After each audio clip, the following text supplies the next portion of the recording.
A gente está acompanhando o 7º dia da guerra no Oriente Médio. A gente teve o ataque terrorista do Hamas, o maior ataque ao povo judeu desde a Segunda Guerra. E agora a gente está naquela fase em que há um cerco do exército de Israel, um bloqueio do exército de Israel. Você tem, não tem acesso à água na faixa de Gaza, combustível, luz, comida, o que tem já está lá. É um cerco terra-mariar, o negócio, a guerra vai começar. E a gente teve bombardeio, tem bombardeio, mas a invasão, que é a ação direta da infantaria, rua a rua, casa a casa, não começou. E uma guerra muito complicada, né? Naquela guerra de campo. E a gente tem a novidade, é o alerta, é o aviso feito por rede social, por panfleto, de todas as formas, pelas forças de defesa de Israel, dizendo aos civis, dizendo aos moradores da faixa de Gaza, que vivem na região mais ao norte, 1 milhão e tanto de pessoas, que saiam de casa. Saiam de casa porque vai começar. Faixa de Gaza, mais de 2 milhões de pessoas. Território muito povoado, o mais densamente povoado do mundo. Agora você imagina 2 milhões de pessoas sem água, sem luz, sem acesso à comida, isolados. Imagina 1 milhão de pessoas sabendo que se não saírem da região mais ao norte de Gaza e indo para a região mais ao sul, isso pode ser a diferença entre viver e morrer. Ao mesmo tempo, imagina você ir para um lugar mais densamente povoado, já é densamente povoado, e você vai pegar e vai adensar ainda mais, porque vai botar onde tem 1 milhão mais 1 milhão, porque os 1 milhão que mora no pedaço do norte vai para o sul. Como vai ser esse negócio? Que é a covardia que eu já falei do terrorismo, né? O terrorismo vai lá, mata, sequestra, volta para casa, se mistura entre inocentes, matou inocentes, sequestrou inocentes, se mistura entre os inocentes, dizendo, ai, agora não pode haver uma reação porque senão vai morrer inocente. É uma covardia pavorosa. Mas os moradores estão fugindo. Você tem imagem já, gente saindo de carro, gente saindo de caminhão, gente saindo a pé. A ONU até pediu para Israel tirar essa ordem, dizendo que as consequências podem ser devastadoras. Mas a gente já começa a ver brotar em Gaza e as discussões sobre corredores humanitários para que os civis possam sair. Aí a preocupação do exército de Israel é os terroristas do Hamas aproveitando o corredor humanitário para entrar com arma, para deslocar terrorista. É uma confusão, é complicado. Mas tudo indica que você vai ver brotar em Gaza mais um movimento de refugiado. Ontem eu falei que a gente conversaria sobre refugiados. Você tem no mundo hoje 35 milhões de refugiados.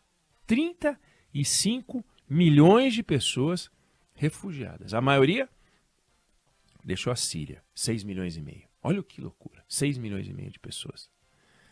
Aí a Ucrânia, por causa da guerra que está aí, inclusive, 5,7 milhões de refugiados.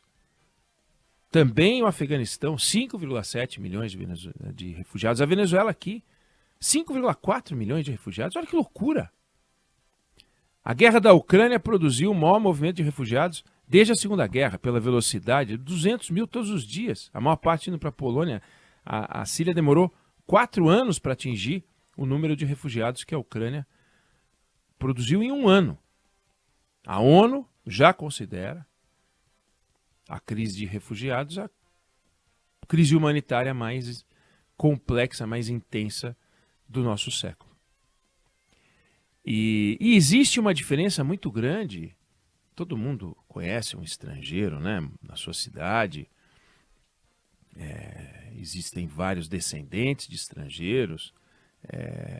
Mas existe uma diferença entre você ser um estrangeiro no país, um descendente de estrangeiro no país, porque você, o seu pai, seu avô, se tornou um imigrante, né? Veio para cá, emigrou do seu país, entrou aqui. Pode parecer, num primeiro momento, que imigrante e refugiado é parecido. em algumas experiências, são parecidas mesmo, do ponto de vista pessoal, mas o refugiado é um imigrante, mas o imigrante não é necessariamente um refugiado. O sujeito sai do seu país por uma questão social, uma questão econômica, mas ele não tinha que sair. Ele se sentiu obrigado a sair. Ele se sentiu obrigado a sair. Ele está querendo uma condição de emprego melhor, para sua família uma qualidade de vida melhor, um estudo melhor, viver no país dele não está bom. Pega a quantidade de brasileiros que tem vivendo nos Estados Unidos, tem quase 2 milhões. Eles não são refugiados, eles são imigrantes. Os refugiados, eles querem salvar a vida.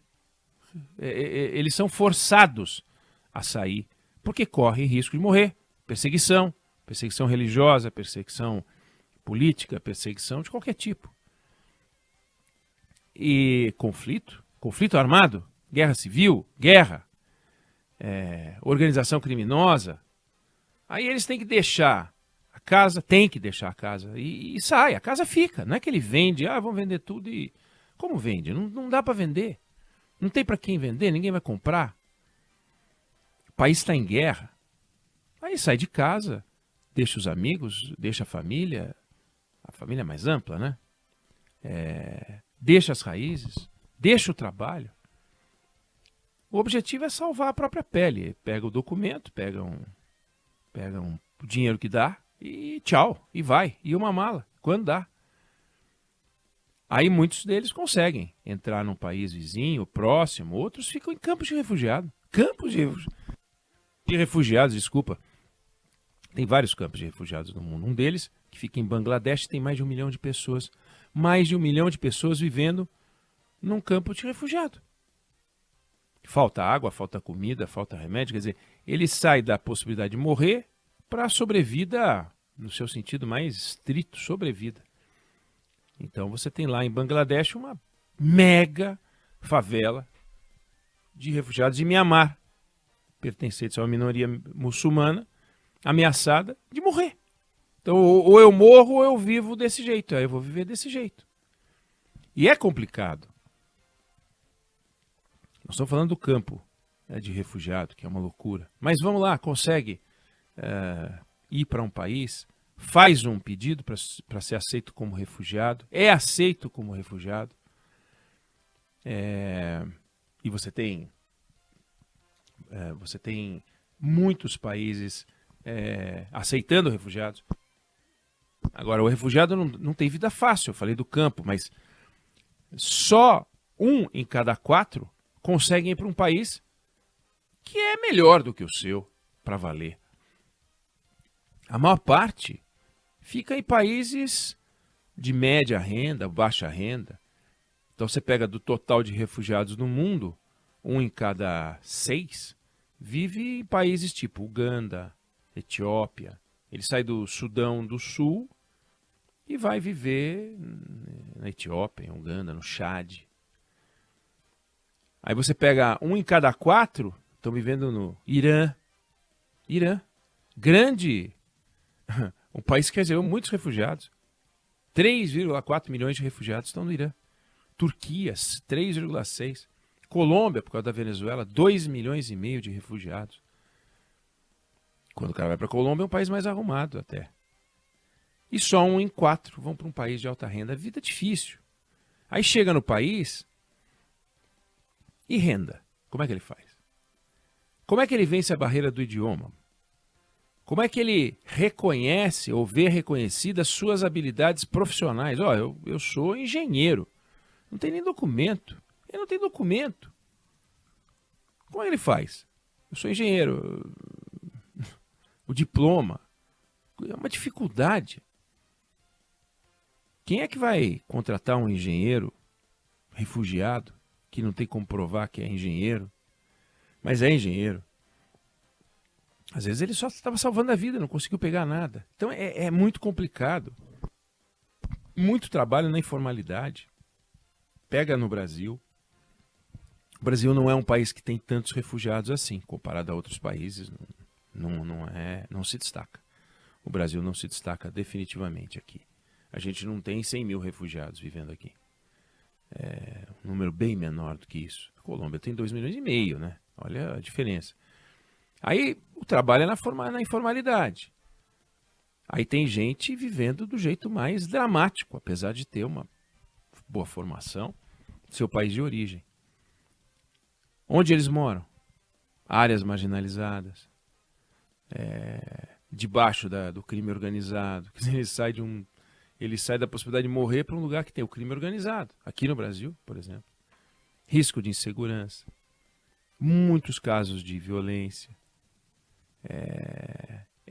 Educação, desafio, complexo. Tem espaço? Tem, claro que tem. Mas não é assim, recebido de braços abertos. É recebido. O país que recebe, vários países recebem, muitas vezes entra com pedido, recebe a documentação, mas tem a vida real. A vida real vai disputar emprego com pessoas do próprio país, vai disputar emprego com imigrantes, vai disputar emprego. E é difícil. E a ideia de voltar para o seu país, muitas vezes, é quase que uma fantasia. Quase que uma fantasia. Não é assim, eu vou fazer minha vida nos Estados Unidos, daqui 5 anos eu volto. Isso é imigrante. Mas o refugiado, ele não vai voltar para a Síria do jeito que está. Quem sai de Mianmar vai voltar para Mianmar? Pode ser, daqui 10 anos. Venezuela, vai demorar quanto tempo para um venezuelano voltar para a Venezuela? Se a Venezuela se livrar do Maduro, se a Venezuela voltar a ser um país arrumado, porque já foi muito arrumado e desandou. Então pode ser que as coisas mudem, mas será que a gente olhando para o Sudão do Sul, será que a gente olhando para a Ucrânia, por exemplo, um ucraniano que foi para a Polônia, hoje ele fala, pô, vou voltar, ele quer voltar. Isso é que é o lado bacana. As pessoas têm carinho pro seu país, as pessoas querem viver entre os seus, viver entre os iguais, viver entre os amigos. Ninguém gosta dessa ideia de ir embora. Quem gosta se torna um imigrante, mas refugiado é outra coisa. Se eu quisesse morar num outro país, eu iria providenciar, né? Iria montar uma estrutura para poder viajar. Mas quando eu pego a roupa do corpo e um documento e o que dá de dinheiro, é para salvar a pele, é não morrer. É uma situação muito difícil. E a gente vai começar a ver essa situação difícil.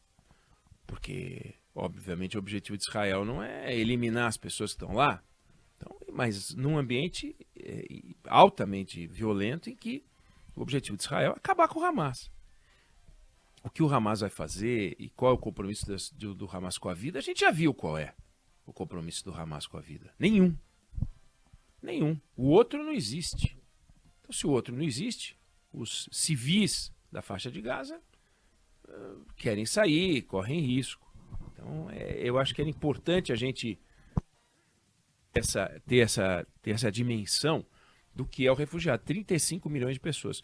Quando a ONU analisa o número de refugiados, ela tem um outro número que passa de 100 milhões, 108 milhões, são pessoas que se deslocaram de suas casas à força.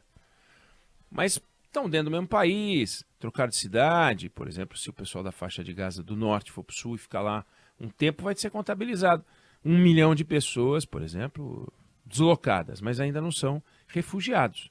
Não trocaram de país, não fizeram pedido, não estão em acampamento em outro canto e tal. Mas olha os números, 35 milhões de pessoas. É uma coisa realmente muito louca, numa história muito triste, muito triste. Diferente da festa da imigração.